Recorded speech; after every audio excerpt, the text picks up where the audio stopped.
Okay friends, तो फटाफट से अपन कंटिन्यू करते हैं कि हम कहाँ पढ़ रहे थे। देखो हम कंटिन्यू कर रहे थे कुछ क्रिएटिविटी के बारे में। तो फटाफट से कंटिन्यू करते हैं क्रिएटिविटी के बारे में। तो कहाँ थे अपन? क्रिएटिविटी को पढ़ रहे थे। ओके, क्रिएटिविटी में हम अच्छा इसके आयाम वगैरह। ओके हाँ, एक्चुअली में हम चल रहे थे यहाँ, ठीक है। तो हमने कुछ कुछ बातें तो पता कर ली थी, बस अब एक दो बातें हमको इसमें ऐड करनी है। कुछ बातें हमको ऐड करनी है, जैसे कि ये यहाँ हमको थोड़ा सा ऐड करना है। यानी ये पोर्शन क्या है?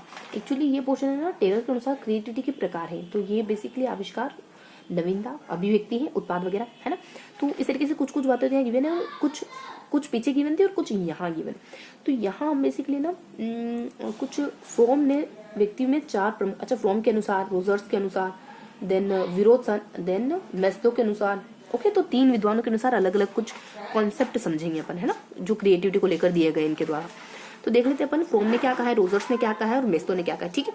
तो फ्रोम महाशय कहते हैं ये ना ये थोड़ा सा ये पिछले वाले का है, यानी आपत्ति सृजनात्मकता पिछले वाले विद्वान ने बता रखा है। अब यहाँ देखो साइकोलॉजिस्ट, अब फ्रोम ने क्या बताया कि व्यक्तित्व में चार प्रमुख विशेषताओं का उल्लेख करा इन्होंने।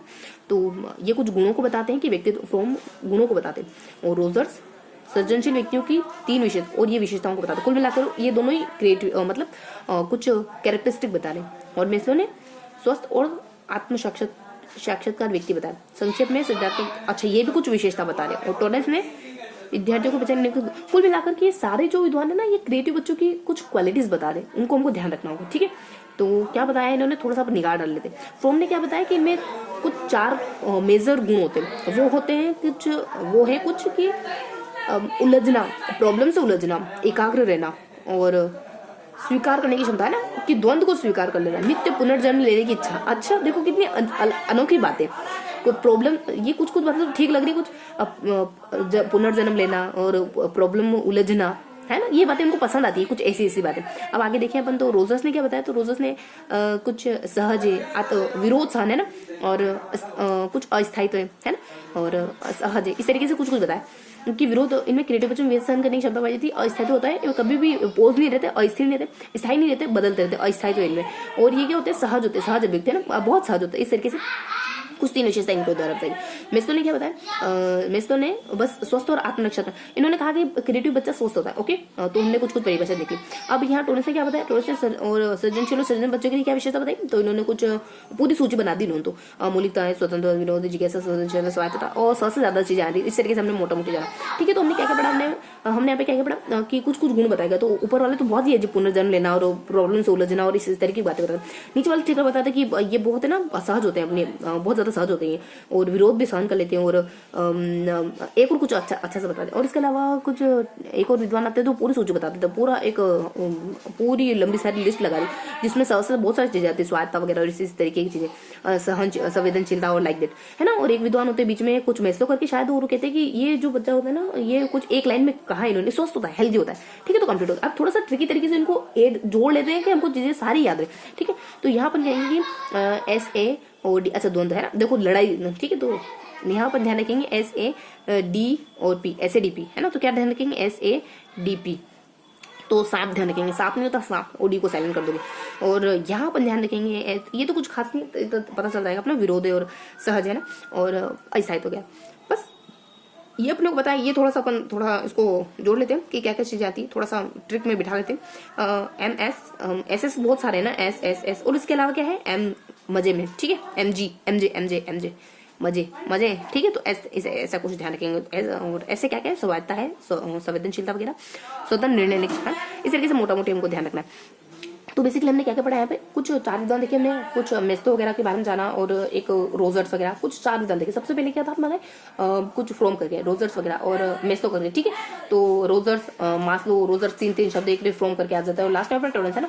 तो तीनों ध्यान रखेंगे, रोजर्स ध्यान रखो, और कुछ मास्लो ध्यान रखो, कुछ टोरेंस, रोजर्स, मास्लो और टोरेंस, है ना, तीन शब्दों के नाम ध्यान रखो, रोजर्स, मास्लो और टोरेंस। और एक हमारा थोड़ा सा फॉर्म ध्यान रखो, तो लगा कि तीन नाम है, इन 3 नामों के बारे में उनको कुछ ना कुछ बताना है। फ्रोम के बारे में, रोजर्स के बारे में, मास्लो के बारे में, और एक थोड़ा सा लास्ट में टोरेंस भी इन्होंने दिया था। टोरेंस पूरी सूची बता देते हैं ना।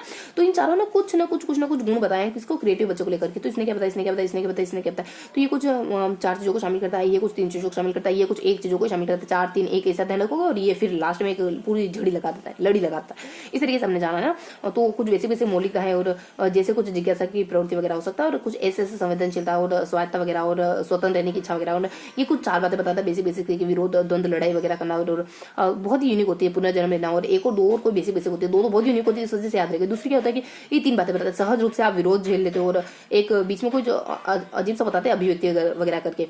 और फिर ये एक ही बताते हैं कि बच्चे हेल्दी होते हैं, और ये पूरी लड़ी लगाते हैं स्वायत्तता है और स्वतंत्र, ये तो बता ही दिया मैंने आपको ना। तो इस तरीके से हम मोटा मोटी, अब जो थोड़ा सा मिस रह गया ना उसको देखो। तो मिस क्या रह गया था ना, ऐसा तो थोड़ा सा मिस रह गया। तो यहाँ पे अच्छा एकाग्र होते हैं और समस्या से उलझने की क्षमता, ये एकाग्र होकर समस्या से एकदम एकाग्रचित होकर समस्या से उलझते हैं ना। तो बीच में स्वायत्तशीलता वगैरह ये हमारा, और यहाँ पे कुछ अस्थायित्व वगैरह है ना, सहज विरोध तो हो ही गया था। तो इस तरीके से हमने मोटा मोटी थोड़ा सा जान लिया बस है ना, एक ओवरऑल एक आइडिया ले लो बस। इतना सा हमको जाना था जो हमने पता कर लिया। तो इस तरीके से हमने सब कुछ देख लिया क्या, सब कुछ हमने अच्छे से कवर कर लिया। मैंने कहा था ना कि बहुत ही अच्छे से बिंदु है ये, तो अपने डिस्कस कर लेते हैं। अब टीचर की भूमिका को थोड़ा सा, कहाँ है टीचर की भूमिका, ये थोड़ा सा पढ़ लेते कि इसमें क्या होता है, बस फिर अपन नोट डाउन करेंगे। ओके, तो 1-2 मिनट और देख लेते हैं। हमको 3 बार दोहराना है, तो देखो हम 3 बार दोहराते फटाफट से।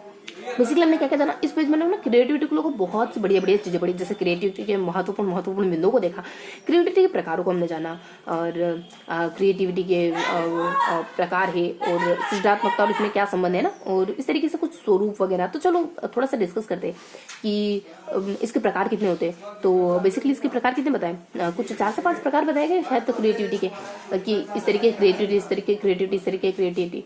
और क्या देखा, एक बार थोड़ा सा निगाह डालते ना कि प्रकार है ना, आज करके ना। तो आशा से पूछो प्रकार, हमसे क्यों पूछ रहे हो, आकस्मिक सृजनात्मकता, सहज सृजनात्मकता, संरचनात्मक सृजनात्मकता, ठीक है। तो इस तरीके की ना, तो ये हमारे आशा से पूछो, और इसकी अवस्था है, ठीक है। एक और क्या देखा था हमने, अवस्था को देखा था। यहाँ तो आस अपने ट्रिक आ जाती है, और यहाँ पे कुछ आप आ जाती है। आप है ना आशा से बात करो, तो इस तरीके से आयोजन करना, उद्भवन करना।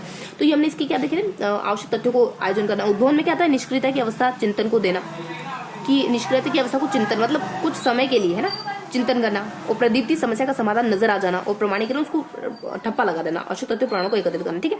तो ये हमने अवस्थाओं को जान लिया। सिद्धांत को हमने जान लिया कि 2 हमारे सीखने के सिद्धांत है, 2 किसके सिद्धांत है, सीखने के सिद्धांत है। बाकी भले एक मनोविश्लेषण के 2 और एक अस्तित्ववाद का विलियम वुंट है ना, और इसकी सृजनात्मकता मिलन व सामंजस्य पर निर्भर करती है। तो विलियम वुंट का कोटेशन क्या है, एक बढ़िया सा कोटेशन है, इसको ध्यान रखोगे। ओके, इसके परीक्षण क्या हो जाते हैं, तो टीन का डब्बों को और व्रत को जमाने का कहूँ है ना, और बाकी तो कुछ है नहीं, ठीक है। तो कुछ 2 से 3 बिंदुओं को देखना है, इसकी अवस्था वगैरह, इसके प्रकार वगैरह, इसके परीक्षण वगैरह, और इसमें क्रिएटिविटी क्या संबंध पाया जाता है, इसको थोड़ा सा अपन ध्यान रखेंगे। कुछ 2-3 बिंदु यहाँ पे, जैसे प्रकारों के बारे में, जैसे अवस्थाओं के बारे में, इसका स्वरूप कैसा होता है, इसके सिद्धांत कैसे होते हैं, इसके परीक्षण कैसा होता है, और इसमें शिक्षक की क्या भूमिका। तो ये यहाँ से लगा कर ना, प्रतिभाशाली सृजनात्मकता में अंतर क्या होता है, ठीक है। तो ये तो अपन पहले भी देख चुके वैसे भी। अब एरन ने अच्छा 1-2 कोटेशन यहाँ पे भी, तो यहाँ से जड़ी शुरू हुई जो यहाँ तक बहुत ही बढ़िया से हमको बहुत ही इंपॉर्टेंट से बातें पता है। हालांकि ये फर्स्ट और लास्ट टॉपिक इतना इंपॉर्टेंट नहीं, लेकिन बीच की सारी बातें बहुत अच्छे से इंपॉर्टेंट है, ठीक है। तो इस तरीके से हमने कुछ बहुत ही बढ़िया से बिंदुओं को, पॉइंट्स को यहाँ पे कवर करा है। ओके, तो अब थोड़ा सा अपन नोट डाउन कर लेते हैं कि हमने क्या देखा। देखो आज की हमारी डेट हो गई है कुछ, आज हमारे 15 तारीख हो गई, 15, 1 और 24, और यहाँ हमने क्या क्या डिस्कस करा बेसिकली आज के इस सेशन में। तो आज हमें ना पेज नंबर कुछ 161 पढ़ रहे ना, अच्छा 162 पढ़े। तो 162 में हमने क्या देखा, देखो बस 1-2 मिनट डिस्कस करेंगे, दैट्स ऑल।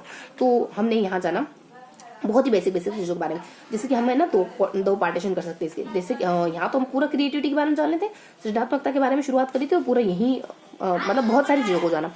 और यहाँ हमें ना कुछ बेसिकली कुछ विशेष तथ्य करके कह सकते हैं जो पिछले टॉपिक से कवर हो रहे थे ना, वो अपने फ्रॉम, रोजर्स, मास्लो करके। तो यहाँ कुछ 4 विद्वानों के नाम देखे बढ़िया से, और उनके अनुसार हमने कुछ प्रकार देखे। और यहाँ क्रिएटिविटी के बारे में बेसिकली हम ना इस तरीके से कहते हैं कि यहाँ से शुरू करते हैं हम बताना, जो हम पूरे यहाँ पे कवर करते हैं वो पूरी यहाँ पे कवर कर लेते हैं, ठीक है। तो इस तरीके से हम यहाँ और यहाँ पूरा पोर्शन अपन क्रिएटिविटी कवर कर लेते हैं। यहाँ कुछ 2 बिंदु गिवन है, और यहाँ भी 4 से 5 बिंदु गिवन है ना, कि दोनों में क्या अंतर होता है, दोनों के प्रकार क्या है, इसकी अवस्थाएं क्या है, और उसमें इसका स्वरूप कैसा होता है, और इसकी कुछ प्रेडिक्शन क्या हो जाते हैं, और इसमें और सृजनात्मकता में क्या संबंध होता है, और लास्ट में अपन कुछ शिक्षक की क्या भूमिका हो जाती है। इस तरीके से यहाँ कुछ 2 कोटेशन थे, और यहाँ भी कुछ एक आधा कोटेशन गिवन था अपने यहाँ लगता हुआ सा कहीं पे अपने एक जो मतलब बीच वाला जो बिंदु था ना, उसमें कहीं लास्ट में हमने कुछ कोटेशन जोड़ दिया था कि इसमें ये चीज शामिल होती है। ऐसा करके कुछ गिलफोर्ड का कोटेशन हमने बढ़िया सा कोटेशन जोड़ा था। तो देख लेते वो दोनों कोटेशन क्या है हमारे पास, अगर समय है तो अपन क्वेश्चन मार्क लगा के उन दोनों को देख लेते। ओके, देन क्या थे हमारे, तो थोड़ा सा अपन जानेंगे कि यहाँ अपने